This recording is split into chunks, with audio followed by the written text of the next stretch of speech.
E aí, pessoal? Essa é a parte 3 da nossa aula sobre divisão celular. A última fase que eu tinha falado na outra parte, na parte 2, foi a prófase 1. Então, depois da prófase 1, vamos à metáfase 1. Como eu falei, meta significa meio. Então, pensou em metáfase, você vai lembrar de algo importante que acontece no meio da célula. É a formação da placa equatorial. Só que existe uma grande diferença entre a placa equatorial da metáfase 1 e da metáfase da mitose.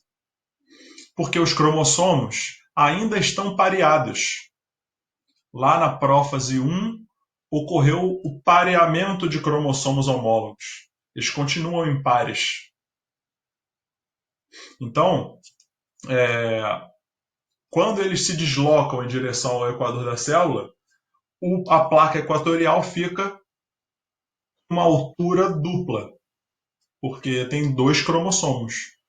Em vez de ter um cromossomo só, fazendo a placa equatorial, eu tenho dois cromossomos. Então isso é chamado de placa equatorial dupla, porque a largura da placa equatorial é a largura de dois cromossomos. Isso vai trazer uma outra diferença, que é importante, vai te ajudar a entender a fase seguinte, que é a ligação dos fusos acromáticos. Aqui, como a placa equatorial é dupla, cada cromossomo só está ligado a um fuso acromático, que só vem de um dos polos. Lá na mitose, como a placa equatorial era simples, cada cromossomo estava ligado a um fuso que vinha do polo norte e a um fuso que vinha do polo sul. Aqui, como são dois cromossomos, um está ligado, o fuso que vem do polo norte está ligado a um cromossomo e o fuso que vem do polo sul está ligado ao homólogo dele. Então, cada cromossomo só está ligado a um fuso acromático. Isso vai ser importante na próxima fase. Próxima fase é a anáfase. Ana, esse radical, significa separação. Então, a anáfase é quando tem a separação de alguma coisa, alguma estrutura vai se separar. Lá na mitose, a anáfase é a separação das cromátides irmãs. Aqui, a gente vai ter a separação dos cromossomos homólogos. Então, como cada cromossomo só estava ligado a um fuso acromático, quando esse fuso encurtar, ele vai puxar o cromossomo todo para o mesmo polo.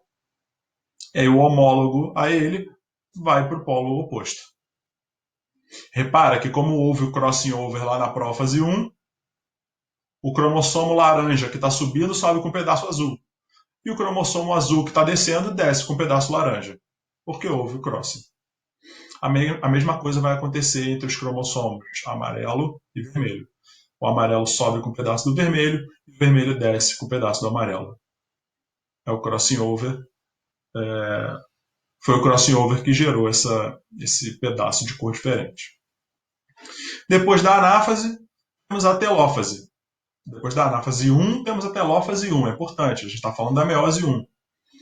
Então, na telófase 1, como é a fase final, você rapidamente detectou a citocinese aí, ó. É o estrangulamento da membrana plasmática. Quando essa membrana se fundir no centro, vai gerar duas novas células. Tudo que aconteceu na prófase 1 vai acontecer o oposto na telófase 1. Quais são esses processos? Os fenômenos? O reaparecimento da carioteca, o reaparecimento do nucleolo e o desaparecimento dos cromossomos. O início do desaparecimento. Né? Você pode reparar aí que os cromossomos estão mais finos do que eles estavam na anáfase 1. Porque eles estão começando a descondensar mesmo. Para voltarem a ser um fio, uma molécula mais fina. Então, aí, assim acaba a meiose 1. Só que depois da meiose 1, para completar a meiose, tem que ter a meiose 2. Meiose 2 é a segunda divisão da meiose. É quando cada uma das células geradas na meiose 1 se divide em duas novas, totalizando 4. A quantidade de cromossomos se mantém Então, uma célula de 23 gera duas de 23. Como eu tinha duas anteriores, elas totalizam 4 células com 23 cromossomos. E por isso a meiose 2 é chamada de divisão equacional. Radical equa vem o mesmo de equação, que significa igualdade. Então a divisão equacional é aquela que mantém o número de cromossomos igual entre as células. Assim como acontece com a meiose 1, a meiose 2 também é dividida em 4 fases, com os mesmos nomes. Só que assim como acontece na meiose 1, que é acrescentado o número 1 para diferenciar da mitose, na meiose 2 é acrescentado o número 2 para diferenciar da mitose e da meiose 1. Então nós temos prófase 2, metáfase 2, anáfase 2, telófase 2. Os processos que ocorrem ao longo das fases da meiose 2 são os mesmos processos que ocorrem ao longo da mitose. A diferença é só o número de cromossomos. Então, em vez de falar de novo sobre os eventos explicando a meiose 2, eu fiz um comparativo entre as 3 divisões, entre a mitose e as 2 divisões da meiose, meiose 1 e meiose 2. A partir de agora, a gente vai ver aqui a comparação entre mitose, meiose 1 e meiose 2. Como você pode ver aí, nós temos a prófase, tem número significa que é da mitose, e a prófase 1. Se está com 1 é porque é meiose 1. Então, 3 diferenças notáveis. O pareamento dos cromossomos homólogos. Você consegue perceber aí que os cromossomos homólogos na prófase estão separados e na prófase 1 estão pareados. O crossing over, que acontece na prófase 1, mas não acontece na prófase, até porque se eles não estão pareados não tem como fazer o crossing. E o início do deslocamento dos cromossomos, dos pares de cromossomos homólogos em direção ao equador da célula. Isso a gente já tinha falado. Aí eu vou acrescentar aqui a prófase 2. Na prófase 2, eu fiz 2 células porque já aconteceu a meiose 1. Já teve a separação de uma célula em 2. E aí cada uma dessas 2 células vai gerar mais 2, totalizando 4. Então os desenhos de prófase 2 vão ter 2 células. Se você reparar, desaparecimento da carioteca, que estava nos outros 2 anteriores, desaparecimento do nucleolo, que estava nos outros 2 anteriores, o início da formação dos cromossomos, que estava nos 2 anteriores. Se você reparar, a diferença da prófase 2 para a prófase é só o número de cromossomos e a ausência de homólogos dentro da mesma célula. Se você reparar na célula de cima da prófase 2, tem um cromossomo laranja com pedaço azul e um cromossomo amarelo com pedaço vermelho. Esses cromossomos são diferentes, a quantidade deles é diferente em relação à da prófase. E não tem homólogos. Se você separa cada uma das células da prófase 2, não tem cromossomos homólogos nas células. São 2 cromossomos, mas eles não são homólogos entre eles. Depois da prófase, vem a metáfase. Nós temos a metáfase, tem número, é a da mitose, e a metáfase 1, que é da meiose 1. Diferença: placa equatorial. A placa equatorial da metáfase é simples. A placa equatorial da metáfase 1 é dupla. Se eu falei para vocês que na metáfase 2, na meiose 2, os eventos são os mesmos da mitose, então na metáfase 2 as placas equatoriais serão simples também. Com a grande diferença que só tem 2 cromossomos, enquanto na metáfase da mitose nós temos 4 cromossomos. E aí, relembrando, o fuso acromático, ou melhor, cada cromossomo está ligado a 2 fusos acromáticos na meiose 2, porque a placa equatorial é simples. Na metáfase também, porque a placa equatorial é simples. E na metáfase 1, cada cromossomo está ligado a somente um fuso acromático, porque a placa equatorial é dupla.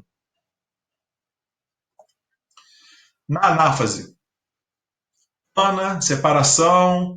Na mitose, a separação é de cromátides irmãs. Na anáfase 1, que é da meiose 1, a separação dos cromossomos homólogos. Ou seja, na anáfase 2, a separação vai ser igual da anáfase, de cromátides irmãs. Só que o número de cromossomos é diferente. Depois da anáfase, temos a telófase. Na telófase, a gente tem aí a maior semelhança, se você levar em consideração se você levar em consideração todos os tipos de divisão. Citocinese acontece nas duas, o reaparecimento da carioteca acontece nas duas, o reaparecimento do nucleolo acontece nas duas, os cromossomos estão começando a se desenrolar, estão ficando mais finos nas duas. E na telófase 2, acontece a mesma coisa. Citocinese em cada uma das células, porque lembra que já teve a meiose 1, então já se partiu de 2 células, agora vão ser 4. O reaparecimento da carioteca, o reaparecimento do nucleolo, o início da descondensação dos cromossomos. E é importante você prestar atenção nesse último slide para entender a variabilidade que o crossing over gera. Imagina que cada uma dessas células aqui, dessas 4 células geradas pela meiose 2, é um gameta. Imagina não, né? É isso, cada uma dessas células é um gameta. A célula inicial, que deu origem a elas, tinha 4 cromossomos. Um azul, um laranja, um amarelo e um vermelho. E agora, como elas estão separadas, essas 4 células, você vai ter um gameta. Imagina sem o crossing. Imagina se não tivesse acontecido o crossing. Você teria 2 gametas iguais aqui. Ó. Esse gameta seria igual a esse gameta. Um cromossomo laranja e um cromossomo amarelo. E esse gameta seria igual a esse gameta. Um cromossomo azul e um cromossomo vermelho. Ainda assim, mesmo sem acontecer o crossing, você já teria variabilidade genética. Porque esses 2 gametas seriam diferentes desses 2 gametas. Então já existe variabilidade genética na meiose, mesmo sem o crossing over. Com o crossing over, você aumenta a variabilidade genética, porque você passa a ter um terceiro e um quarto tipo de gametas. Você repara que apesar de esses 2 gametas aqui terem se originado da mesma célula, eles são diferentes. Um é laranja e amarelo. O outro é laranja com pedaço azul e amarelo com pedaço vermelho. A mesma coisa no outro par de células. Então, o crossing over ele é importante porque ele aumenta a variabilidade genética, que já existiria no caso de uma meiose sem o crossing over. É interessante você perceber também que na hora de separar essas 2 cromátides, por exemplo, do cromossomo amarelo, eu podia ter colocado o amarelo completo na célula de cima e o amarelo com pedaço vermelho na célula de baixo. Isso geraria mais 2 tipos diferentes de gametas. Um gameta com cromossomo laranja e um pedaço azul, e um cromossomo amarelo, se eu tivesse trocado. E um outro tipo, que seria um cromossomo todo laranja e um cromossomo amarelo com pedaço vermelho, se eu tivesse trocado. Então, repara que esse crossing que eu fiz e essa forma como eu separei as cromátides pode ser de outra forma, pode ser mudada. Você imagina isso em cada meiose que produz os gametas. Isso tudo eu estou falando de 4 cromossomos. Imagina a espécie humana com 46. A variedade imensa de espermatozoides que um homem pode produzir, espermatozoides diferentes. A quantidade imensa de óvulos diferentes que uma mulher pode produzir. Então fica atento a isso. O crossing over, ele aumenta a variabilidade genética. Mas a variabilidade genética aumenta muito, é verdade. Mas a variabilidade genética já existiria mesmo se não houvesse o crossing over. Fica atento a isso. Então essa é a comparação entre mitose, meiose 1 e meiose 2. Espero ter ajudado. Faça os exercícios da apostila, que eles vão te ajudar. e até a próxima aula. Obrigado.